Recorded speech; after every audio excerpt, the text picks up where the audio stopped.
రాజేష్, ఓహో వెనకాల ఇంత ఉందన్నట్టు నా సినిమాలు అన్నీ 10 సార్లు 20 సార్లు చూసి ఈరోజు సక్సెస్ఫుల్ ప్రొడ్యూసర్ అయ్యా. గుడ్. అంటే ఇన్స్పిరేషన్.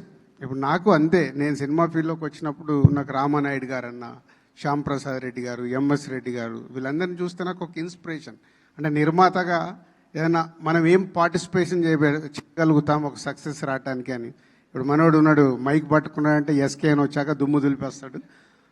సో ఒక రిపోర్టర్గా నా కళ్ళ ముందు నా ఆర్యా సినిమాకి ఎలా ప్రమోట్ చేద్దామని నేను తిరిగిన ఎస్కేని కూడా ఈరోజు ఒక మీరందరు నెక్స్ట్ జనరేషన్ లాగా సక్సెస్ఫుల్ ప్రొడ్యూసర్స్గా ఉండి ఇన్వాల్వ్మెంట్ ప్రొడ్యూసర్స్ మీరు అయినందుకు థ్యాంక్ యూ వెరీ మచ్. నిర్మాత ఇన్వాల్వ్ అయి తీస్తే రిజల్ట్ ఒకరోజు తప్పు జరగచ్చు, మళ్ళీ తప్పు జరగదు. సక్సెస్ఫుల్ సినిమా వస్తుంది. సక్సెస్ ఫెయిల్యూర్స్ మన చేతిలో ఉండవు. ఆడియన్స్కి ఎప్పుడు రైట్ కాంటెంట్ని మనం తీసుకెళ్తున్నామా లేదా అనేదే మన ప్రొడ్యూసర్స్గా మన పని. అంటే సెలక్షన్ దగ్గర నుంచి అలా మీ యంగ్ జనరేషన్ అందరు ఇప్పుడు సక్సెస్ఫుల్ నిర్మాతలు అయినందుకు thank you very much. And K ర్యాంపుని దివాళీలో 4 సినిమాలు వచ్చిన నంబర్ 1 సినిమాగా నిలబెట్టినందుకు ప్రేక్షకులకి thank you very much. And congratulations whole team.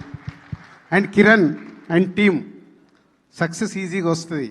ఈజీగా అంటే కష్టపడితే సక్సెస్ వస్తుంది. నెక్స్ట్ దాన్ని నిలబెట్టుకోవడం చాలా కష్టం. Keep it up. ఎందుకంటే సక్సెస్తో మనకు అన్నీ వస్తాయి, అది వదిలేస్తాం. ఇందాక అదే సాయి రాజేష్తో చెప్తున్నాను, 47 డేస్లో సినిమా తీసామంటే ఎస్, మీరు కష్టపడ్డప్పుడు 47 డేస్లో సినిమా తీస్తారు. నెక్స్ట్ సినిమా కూడా ఇలాగే తీయండి. నెక్స్ట్ సినిమాకి మార్చుకోకండి.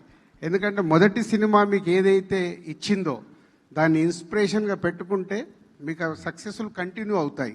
మార్పు ఎప్పుడైతే తీసుకుంటామో ప్రాబ్లం కూడా అక్కడే సక్సెస్ వదిలేసి ఫెయిల్యూర్స్ రావడం మొదలవుతాయి. Keep it up. ఇదే ఇన్స్పిరేషన్గా పెట్టుకోండి. Thank you.